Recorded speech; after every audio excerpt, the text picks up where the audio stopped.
the support from Ministry of Ayush, All India Institute of Ayurveda, where Dr. Raja Gopala come from, and also my own university. So basically, this John visiting professor and academic chair in Ayurveda is jointly supported by the ministry and also University of Western Sydney, which is a very significant development there.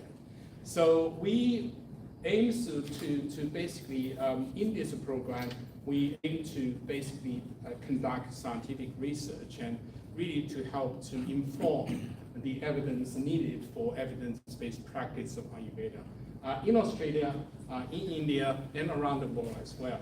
So that's why we're so excited to have Dr. Raja Gopala here with us, and I really want to invite everyone here and to be involved in this very exciting project, either as a researcher or as a supporter to these programs. So I think because of the time limit, I would like to basically run through a number of the housekeeping. So this section will only take 30 minutes roughly, so we will soon hear from High Commissioner, Consul Generals, and other distinguished guests to have some welcome address. And then that will follow by a presentation from Dr. Raja Gopala, who will be briefing us on some of the exciting development in India in Ayurveda research, Ayurveda practice, and education. So without further ado, I would like to first of all invite my dear colleague, Professor Linda Taylor, who is the Pro Vice Chancellor International, to say a few words on behalf of the Vice Chancellor, Professor Bani Grava. Over to you.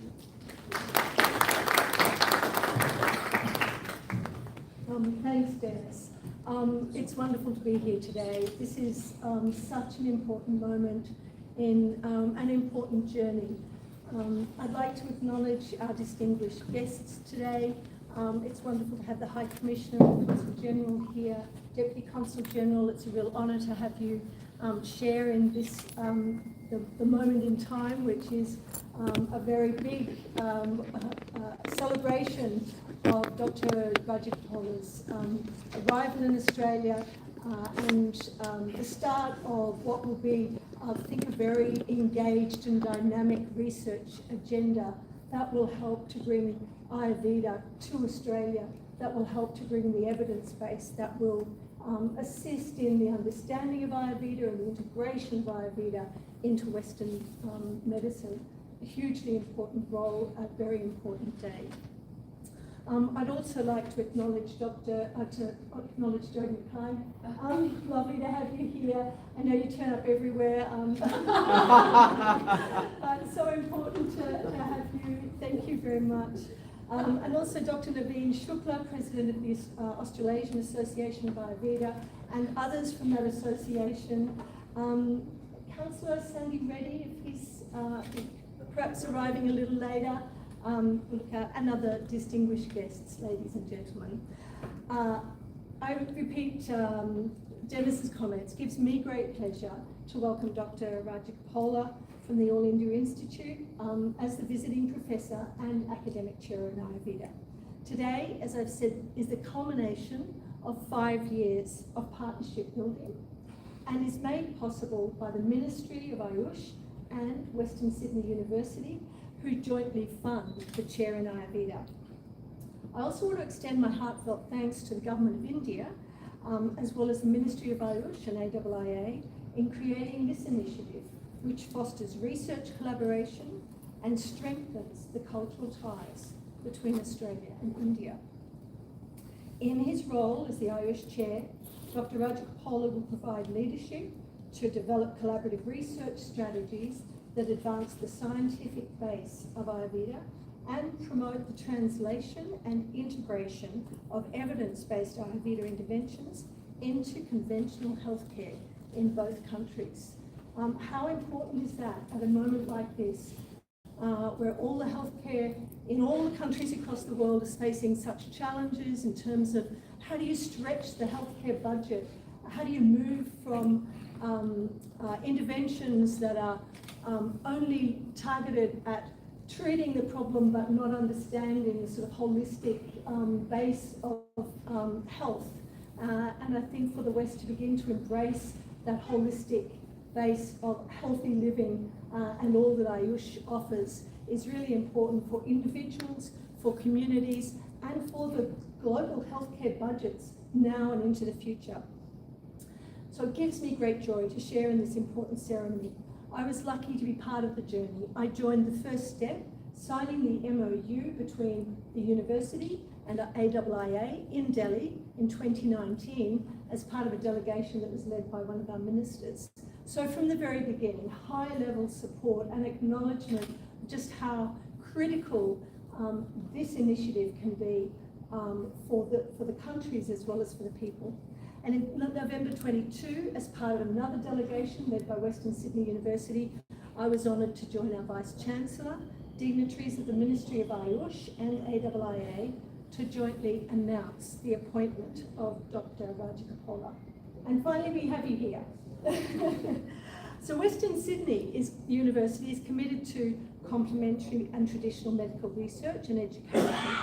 The university first taught complementary and traditional medicine in nursing in 1989, so it goes back a long way, followed by a complementary medicine centre in 2001.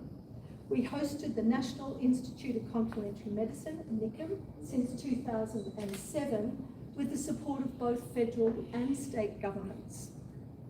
At Western Sydney University, we conduct research in integrative and complementary medicine at this world-renowned NICM Health Research Institute, which you've had the honour to, some of you have a look around and just get to understand the breadth of what's happening here.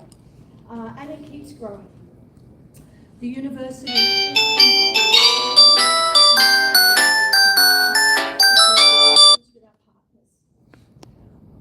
Western is a university committed to impact more broadly, to research that makes a difference in people's lives and in communities. This has been recognised globally by the Times Higher Education Impact Ranking, which assesses a university's performance against the Sustainable Development Goals. For 2 years in a row, 22 and 2023, Western Sydney University was #1 in the world in this ranking. It speaks to who we are, what's important to us, the SDGs, commitment to making an impact, and the work we do here is strongly aligned with that mission and those priorities. Now, what sits at the heart of that, the success in the SDGs is SDG 17, which is partnerships. And partnerships really drive our research, drive our impact. In India, partnerships are at the heart of everything we do. Among the many collaborations, I want to highlight just one, which is our partnerships in the area of food and water security. Two very, very important areas globally, important in Australia, very important in India. We have strong relationships with the peak body, the government body, the Indian Council for Agricultural Research, and with a network of state agricultural universities. There are over 70 across India from north to south, and we have collaborations, active collaborations, with 27 of the state agricultural universities. Now, off the back of that network of partnerships and research and engagement with students, we plan to establish a campus in Bengaluru. It'll be a campus that focuses on food and water security, and it will focus on the high-tech end of agriculture. So the future of food security in India relies on AI, big data, robotics. It will not be the same agricultural practice in 10 years as it is now.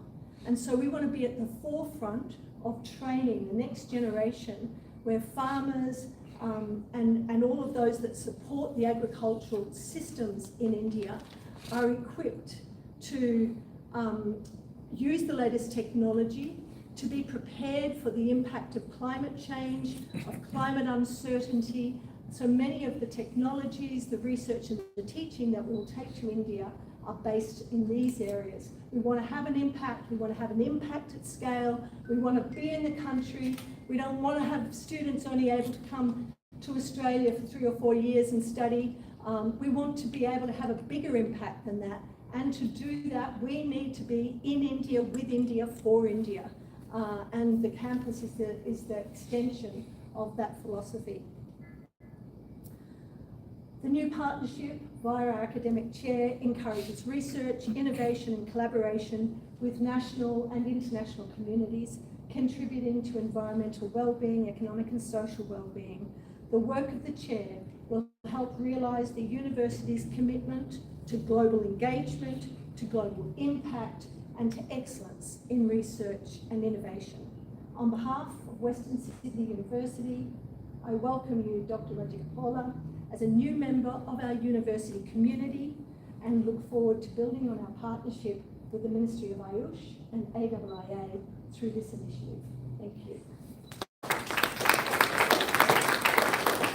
And I'd now like to welcome the High Commissioner to say a few words. Thank you, sir.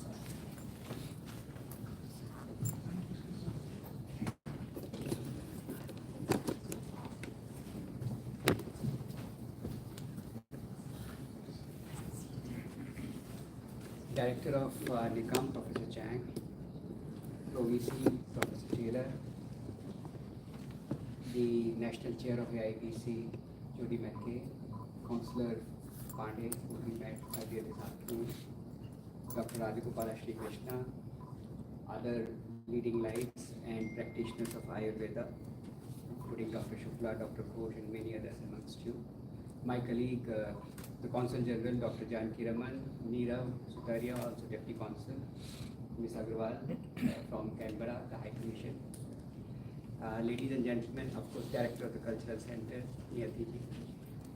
Namaskar and good afternoon to all of you. The fate that I have to speak on things which I know nothing about often befalls me. As a High Commissioner, that's a professional hazard. So I have been suffering this professional hazard in the diplomatic career for a few decades now, not as High Commissioner necessarily, but in more junior roles also. So I will not impose my ignorance on you if I cannot impose my knowledge on you, which is practically nothing in Ayurveda, except that I come from India. And I come from India, where Ayurveda is not a science, it is not a medicinal science, but it is knowledge. That is the meaning of the word Ayurveda. Ved means to know, and Ayur means it relates to health. How do you know about health, and what do you do about it? The word Ayurvigyan comes from this Ayurveda, and that's why the Institute of Medicine, like AIMS, All India Institute of Medical Science, they translate into Hindi as Akhil Bharatiya Ayurvigyan Sanstha. The body of knowledge that exists in India, as Professor Taylor mentioned, is now this attempt in many parts of the world to look at health in a holistic manner. And this is one of the distinguishing features of Ayurveda. One of, I know about two, so I will just briefly mention them. To look at the health not as absence of disease, but as a holistic phenomenon which keeps us stable, and that's the Hindi word or the Sanskrit word for health, swasth. Swa means self, and asthi means sthapit hona, to be centered in your own self. We will be centered in ourselves when we are healthy, both in terms of our emotions, our thoughts, and of course our body. So I'm very glad to be here today. Professor Chang, I'm very much grateful to you for providing me and my colleagues this opportunity. And you indeed have a fantastic, energetic director who gave me a tour of the facility very vigorously and very actively. So thank you very much for this warm welcome and giving me this opportunity and my colleagues. And of course, welcoming Dr. Gopala. I think you mentioned that it's a celebration today, it's a ceremony. I think today we are celebrating a very important moment. We are celebrating what you mentioned just a few minutes ago about what will be the future of agriculture. So we are connecting the future with the tradition. The tradition which is thousands of years old, which is rooted in a body of knowledge, and the body of knowledge which has served the humanity not only in India but in many other parts of the world. The second feature of Ayurveda, as distinct, because you see, Ayurveda is essentially about harmony. I'm not an expert, as expert. Dr. Gopala will speak to you. Maybe I will not be there because I have to go to another event.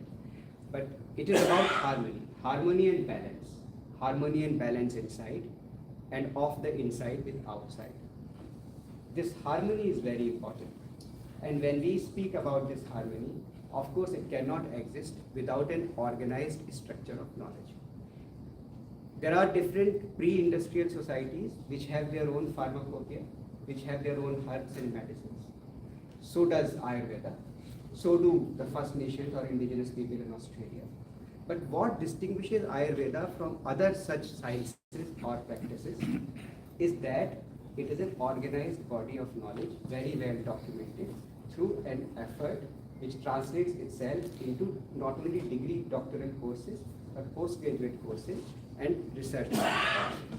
So there is this organized body of knowledge which is recognized in India as a proper medical education, awards degrees on par with the allopathic medicine, as we call it, the MBBS or the MD, MS, and the further courses. I'm sure all of you know about this, but I am very happy that today we are at the confluence of the ancient tradition with the future. I wish you all the best, and I look forward to a very productive tenure for you and a very productive stay for you over here. With this institute, I'm sure whatever we can do from the High Commission or the consulates to aid your effort, it will be a great privilege for us. And may all of you be healthy in body, mind, and thoughts. Thank you, High Commissioner, for very kind words, and also the ongoing support from High Commissioner and also Consul General. So on that, can I invite Consul General to have a few words? Thank you.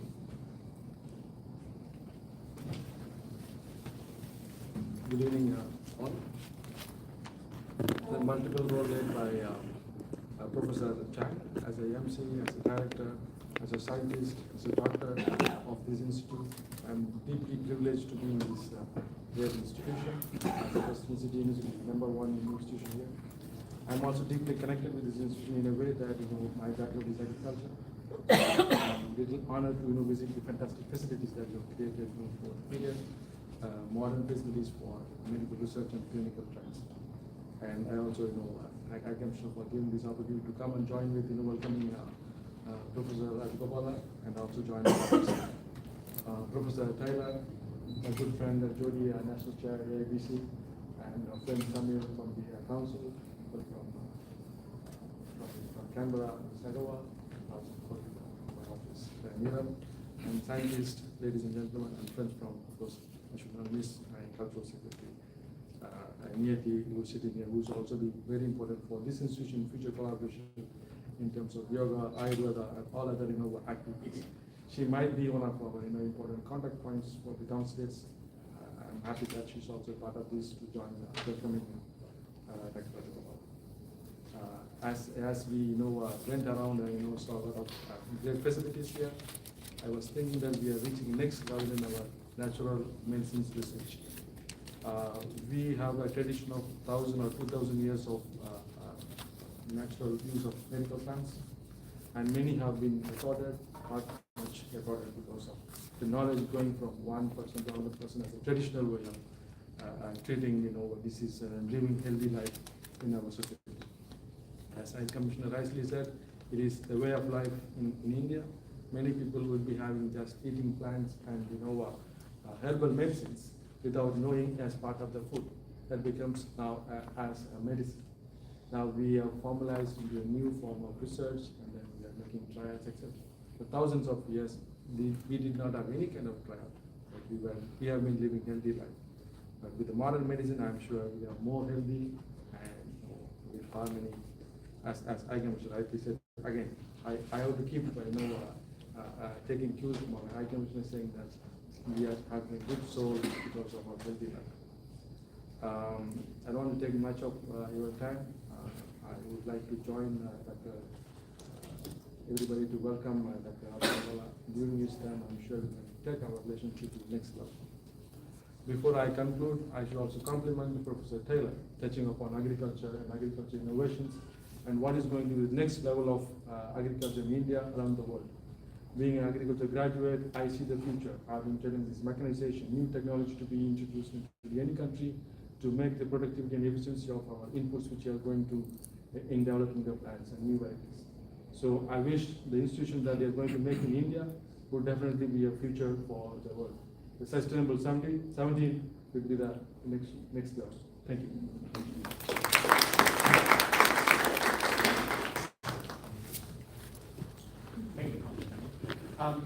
Now I would like to invite our colleague and friend, Judy McKay. And Judy not only supporting us for this program in her capacity as director, as national chair, and also in previous government, and when we are still a baby size, and we received support from Judy already. So thank you very much, Judy, for that. So what Dennis is referring to is when I was Minister for Science and Medical Research, and we had our beginnings back then, and it's and I'm going to start with paying tribute to you, Dennis, because I have been on some of this journey with you, and you have been so tenacious, so determined to have Ayurveda incorporated in NICM, and you have not given up despite the hurdles. So this is actually your day as well. Congratulations. But of course, Dr. Gopala, congratulations and welcome to Australia. You have been long awaited, I can tell you that. We have been eagerly awaiting your arrival, and as Professor Taylor said, you are most welcome. But I think we're on a broader journey here as well, and the High Commissioner touched on this. We're on a journey to increase awareness about Ayurveda within Australia. In the free trade negotiations, India has put this on the table, but for Australia it's difficult. And the role you are going to play is building not just the evidence base, but awareness in this country. And when we talk about cultural understanding, this is such a fine example of a cultural divide. And that is why the work you're doing and the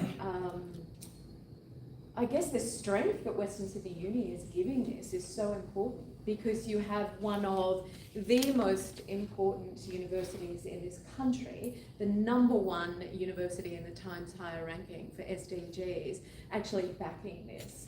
There's still a path to tread on this, and Dennis is very, very aware of that. But I know with the Consul General's support here in New South Wales and the Indian government support in funding Dr. Gopala's position, that we're well positioned to see great change. So I am going to be there with you all the way. You have my absolute support in making this happen.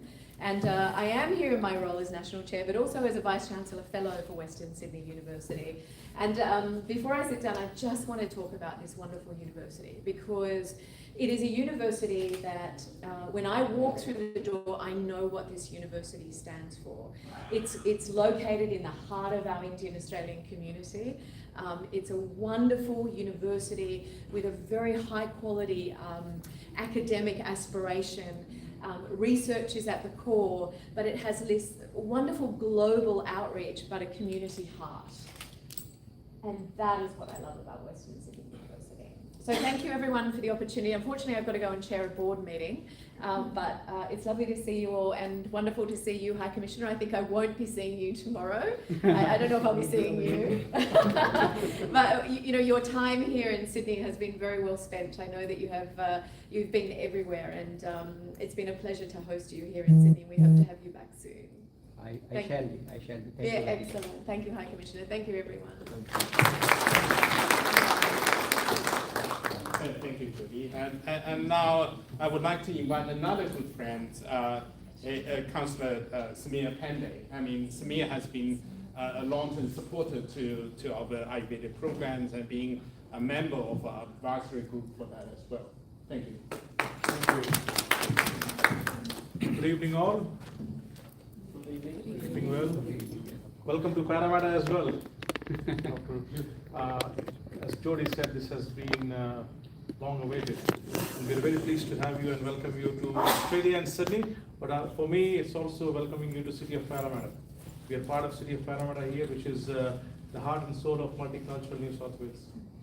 And I also acknowledge Professor Linda, High Commissioner, Your Excellency, Consul General. We're also welcoming you as well here, because this is your first visit here. Thank you. Professor Chang, as Linda said, as Jody said, sorry, this has been your baby from day one. I also want to acknowledge Dr. Ghosh, who has been there since the beginning. And I really admire your tenacity, as Jody said, in bringing Ayurveda to this part of the world. Dr. Shukla as well, and everyone who is involved, your commitment. And also acknowledge the traditional owners of the land and pay my respect to their elders past, present, and emerging. We are in the City of Parramatta. We are a fast-growing population here. In the next 15 years, our population will double.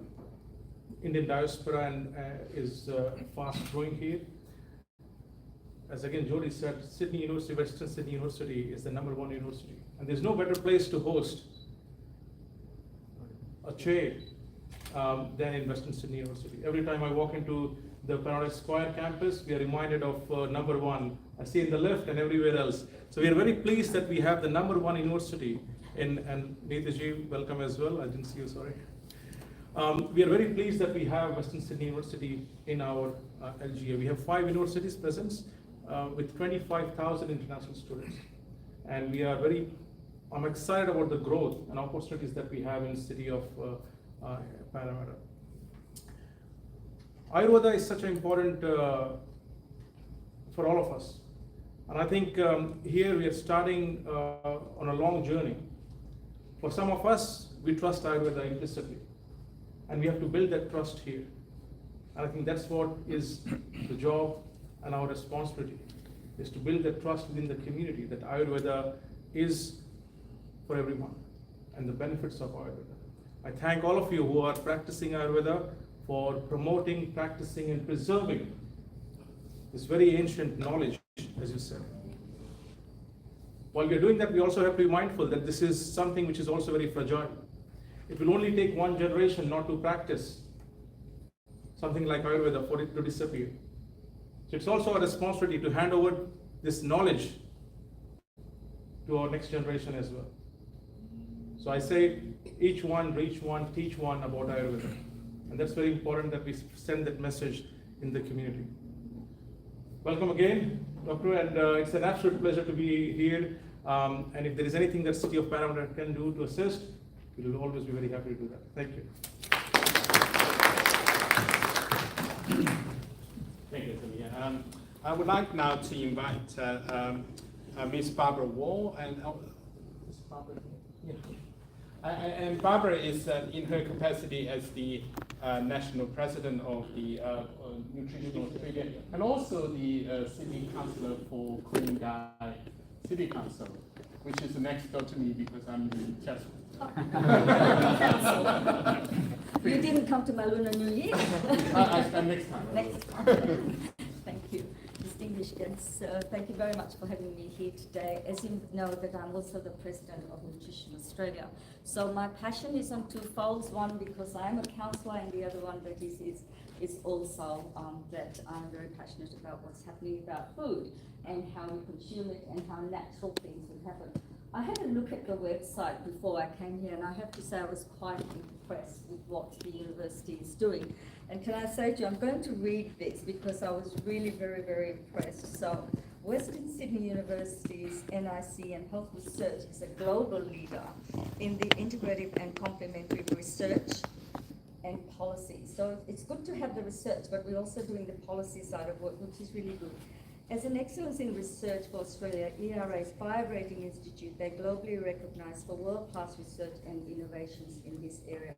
I think it's a credit to a university that's doing something like this, and I'm really quite encouraged about the work And not only that, in addition to that, you've also got your social responsibility, which is extremely important with everything that we do, and at the highest degree of integrity and ethics, because if we don't have those, then there's always this question mark, and Councillor Hange just talked about trust, and I think it's all about trust. If we can't trust people or what we're taking, we will never do it. So it's really encouraging, but it's great to see the work that's being done over there. India is forging ahead in the global market around well-being. And it's no doubt that complementary medicine plays an important role, and to be on its own or integrated into what is encouraging is the Ayurveda. And Commissioner Ji, you said I don't know much about Ayurveda, and I was quite impressed with all that you just told me, and I've learned a lot. So thank you for that. It's part of an initiative that I commend Dr. Shrikrishna and Dr. Kumar for their foresight and commitment in what they're doing. Dr. Shuklaji, he never stops talking about it. Every time he sees me, it's Babaji, can you get me in there? Can we talk about nutrition? What can you do for me? So you are very encouraging, and you know, you've been instrumental in promoting Ayurveda and scaling Ayurveda to educational institutions, to governments, to all levels of corporates that you can think of. And you know, your tremendous efforts, it's highly, highly regarded in this country. So the university is doing something, and we've got this wonderful man who's doing a lot behind the scenes. So it's been terrific. Before I close, I just wanted to say one thing. It is of utmost importance that we as a collective play a greater part in making sure that there is health promotion and health prevention, rather than waiting for a person to be sick or have these acute illnesses because of the lifestyle choices. I think we should influence government at every level about Ayurveda to do this. When I was a child, I mean, I was only recently talking about this with my sister. I come from Fiji, I'm of Indian heritage. We didn't have GPs. We didn't go to doctors all the time. When we had a broken arm, I remember my nanny used to get cactus, and she would massage the cactus, get all the things out and put it on our arm and bandage it, and that's how we used to get better. If we had tummy ache, we used to get tamarine and things like that we used to have. So, you know, we've kind of moved away from all of that to all these medicines that are, you know, all modern and all of that. My husband suffers a little bit from leg aches, so he went to a Chinese medicine place, a herbal thing. So he's been taking all of this. So he had some kidney issues, and he was taking the same thing. So he went to his kidney specialist, and his kidney specialist said, "What have you been doing?" And my husband said, "Well, actually, I went to a Chinese herbal guy." And he looked at all the things that the Chinese herbal guy was giving him. Guess what? Same things were in the little tablets that the specialist was giving my husband. So, folks, what I'm trying to say to you here is embrace Ayurveda, try and promote it, try and get it into our system rather than relying on medicine that are modern. Good things are from the old times. Let's rejoice what we had in the old times and bring it back as being modern. Thank you once again for giving me an opportunity. Thank you, Barbara. So I do agree with you that the preventative measure is exactly the reason why we are here. So we want to do robust research and to prove that, not wait until people get sick.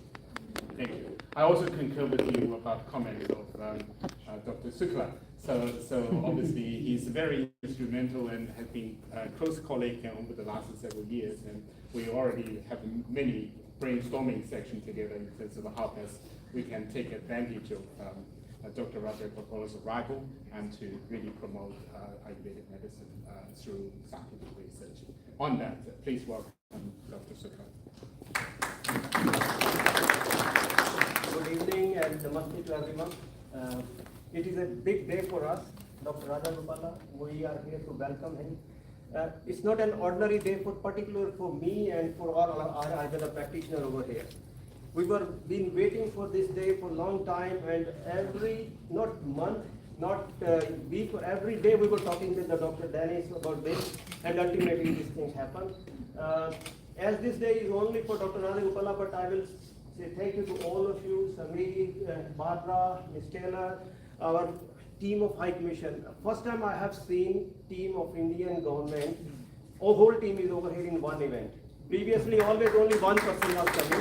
So I can feel that energy that we will get much more better than previous High Commission team. And I will come to you now personally for Ayurveda.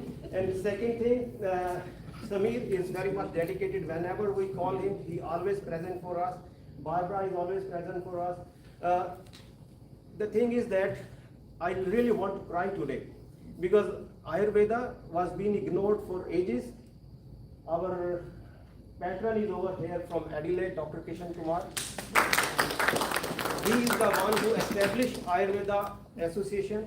Due to him, Ayurveda is at that platform that we are having all the TGA approval and we are giving certificate of doctor to our Ayurveda practitioner. It is due to his efforts only.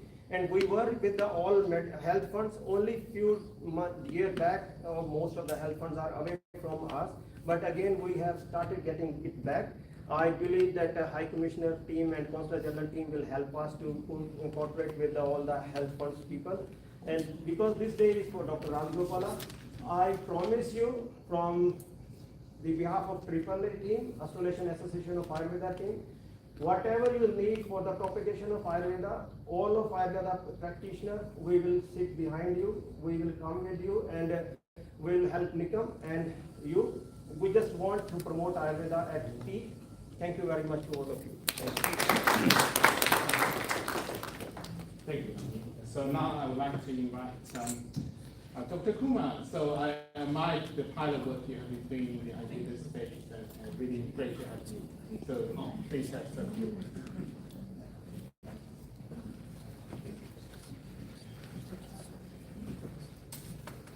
Thank you so much. Appreciate it. You have heard about Ayurveda. I'm not going to repeat that. But what I would like to stress here is that how Ayurveda started in Australia.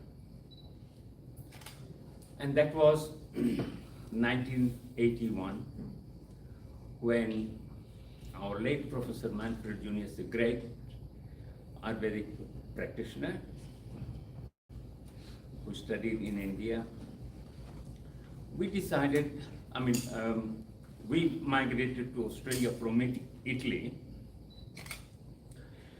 in 1979, and we had a vision that we come here to promote Ayurveda as well as the Indian arts and culture, because myself, I have been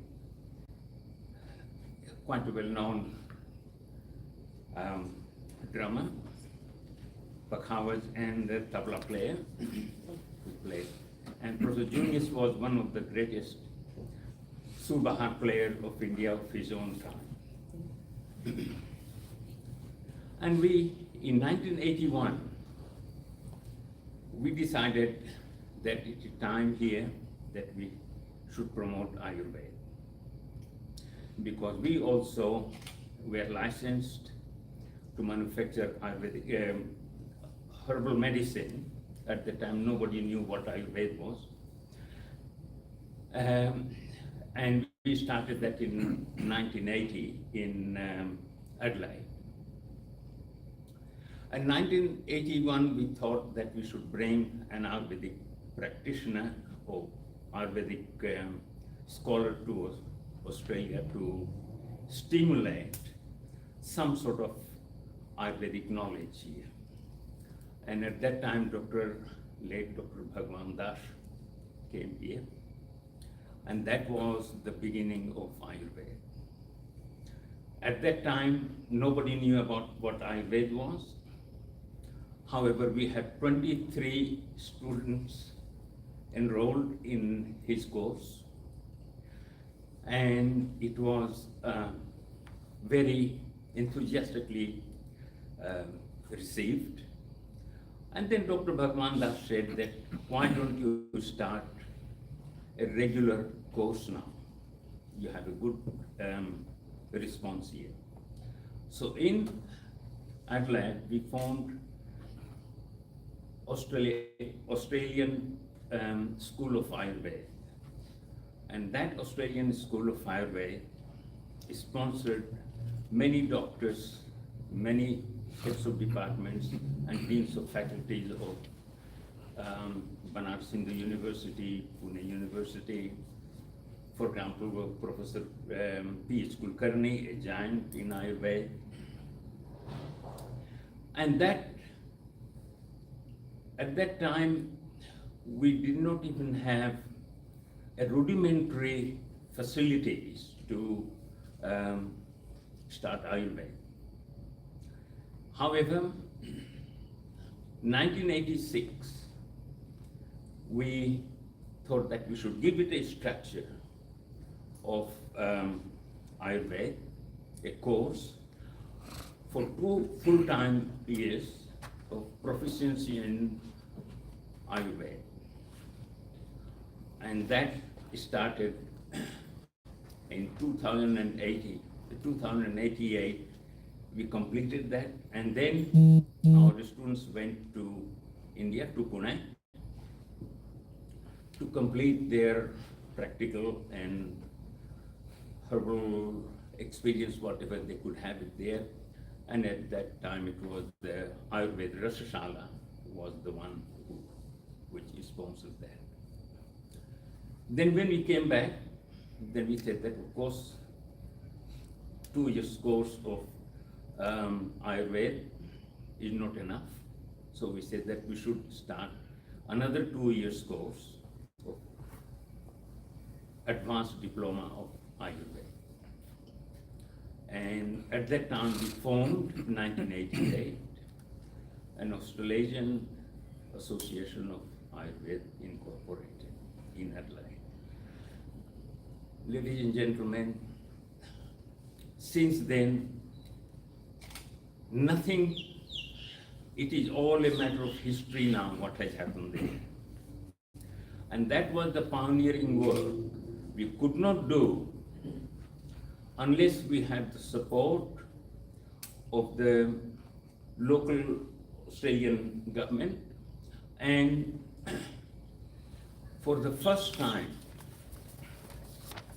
I think that in the whole world, Ayurveda was subsidized by the private health funds for the first time in 1989. And private health funds accepted that, we negotiated with them and so on and so forth. And of course, my own company, Ayurveda, Australia Herbal Products and Specialty Laboratory was licensed, TGA licensed for since 1989 till 2014 when I gave up because Professor Junius was not there anymore.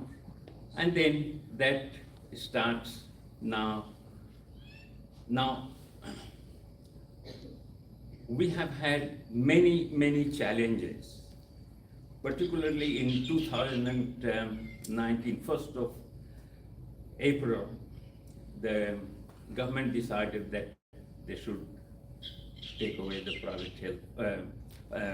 private health funds from all natural therapies. However, Ayurveda is still recognized by the private health funds from Canberra to be eligible for private health funds.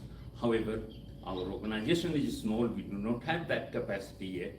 However, we are building it, and we have had many meetings with the private health funds, particularly with the Medivac Private, and I'm absolutely sure that we will succeed in getting it in due course. Ladies and gentlemen, thank you for your time.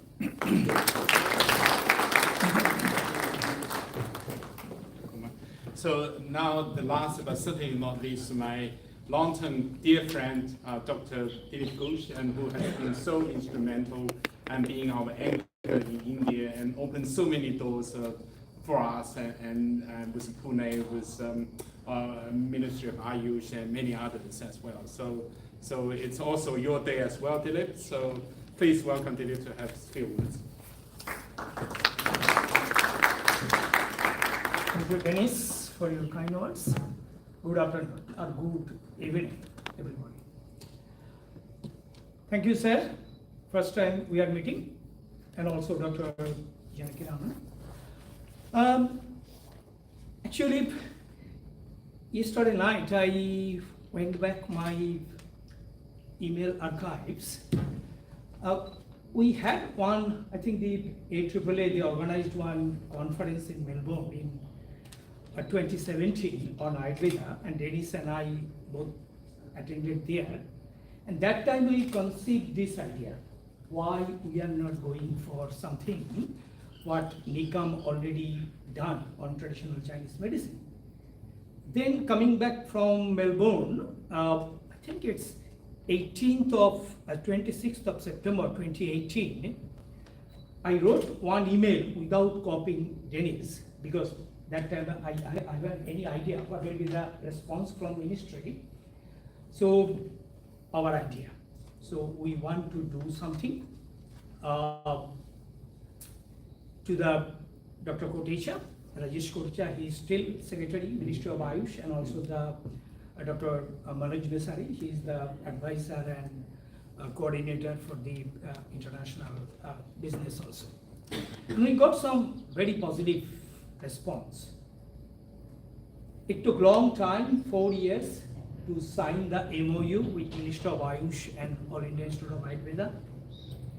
And after selecting the candidate also, it took another 1 year.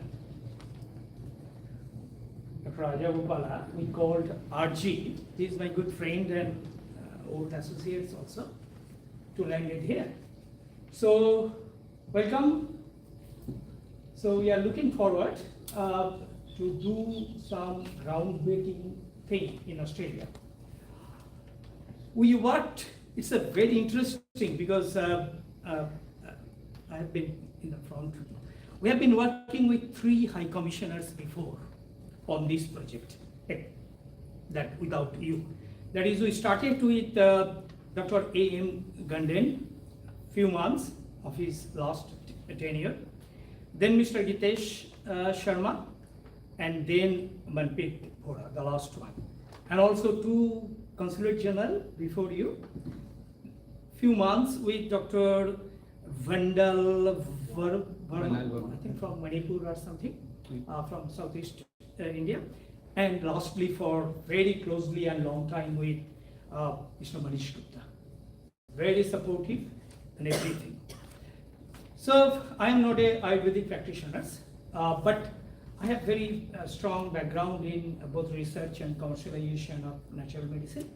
So based on that, my academic and commercial experience, I would like to say, and I am saying not here, I am saying globally that things, globalization of Ayurveda is real now. If you see all these data, the figure that tell you, that is the story, both in terms of evidence-based inroads, and that is the partnership, that is all about this partnership. We develop the evidence for Ayurveda, and then we'll go for the awareness development also, and also the business revenue earning also. So it is all accepted. Ayurveda is the fastest growing discipline in Indian medical system.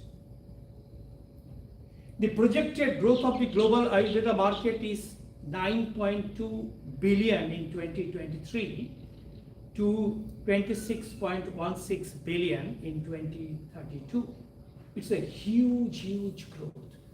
When you compare with the TCM, traditional Chinese medicine, because TCM already in the market for a long time, that is $52 billion. Although Ayurveda is much, much less than the TCM, but Ayurveda is growing very, very fast. Last year in World Ayurveda Congress in Goa, Mr. Modi said, it is very encouraging, the Ayush startup, active startup in India, that is 40,000. SMEs. This is unbelievable, 40,000. And you cannot believe the revenue, the growth, 20,000 crore rupees to 1.5 lakhs crore rupees. Maybe lakhs you are not aware, but all the Indian background people, they are aware, the crores and lakhs. But it's a 7 times growth in 7 years. Can you believe? Nothing happened in before. 7 times growth in 7 years. So apart from because we are all talking about Ayurveda as a holistic, but Ayurveda has several part. One is the wellness part, that is the holistic part. Another is the preventive Ayurveda, that is we can prevent, and that is nutrition is one of the major issues. Ayurveda has very strong nutrition discipline. But apart from this preventive and wellness, the disease management is coming up. It's a huge growth in this area. And we are seeing that things, how, and that's why we need evidence. That's why we need high level clinical trials also. NICM is very good in this area. And Indian government through Ministry of Ayush, Niti Aayog, they initiated many things. I can cite one is the Ayush visa that will attract overseas people to come to India. Australian government also part of the Indian government, they introduced yoga, that special category visa, but not Ayurveda, because Ayurveda still not recognized. So we are looking for that. And there is another one, the Namaste portal for the ICT 11. So that means the globalization of the Ayurvedic terminology, standardization. The Indian government, they introduced this portal, and that this is very popular. And you know this WHO, the first global center for traditional medicine, they started last year in Ahmedabad, in Jamnagar. 172 countries participating in this global center for traditional medicine. We are proud of that. And Ayurveda will integrate it with the other traditional medicine, and it will be the biggest in the world, you see. So I personally believe this, the Ayurveda will conquer the world, and that's why I am always passionate. I am talking around the world. I have some verbal agreement with ministry also, how to globalize Ayurveda around the world. So, thank you very much.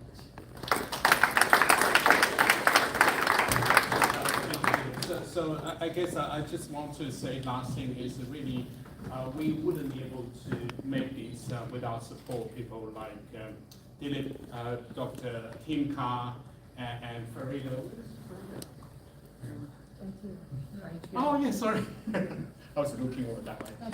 So yeah, thank you very much, and Farida also has been one of the advisory group as well. Dr. Tim Carr used to actually accompany us to see the previous High Commissioner and make things happen as part of that reason as well. Thank you everyone for today. So we will take probably a 5 minutes break before the lecture. I will see High Commissioner and Consul General first, and then we come back to have and enjoy the small break. Thank you. Thank you, sir.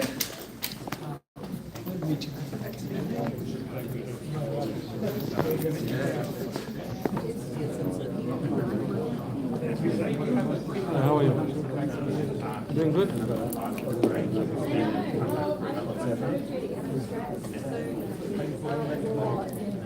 So have a quick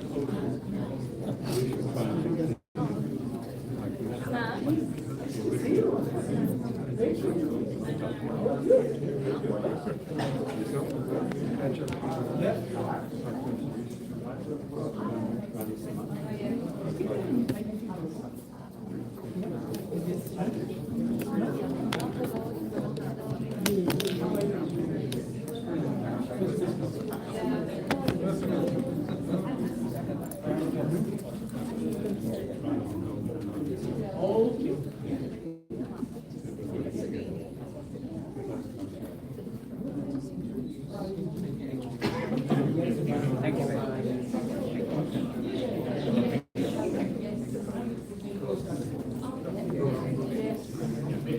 Nice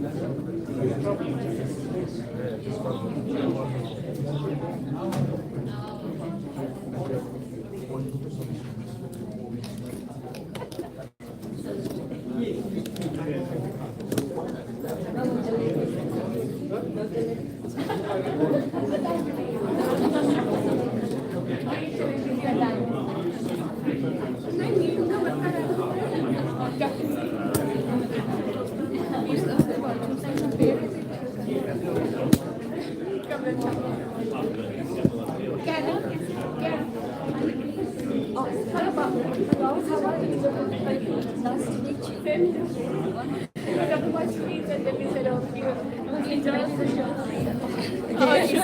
you. I can make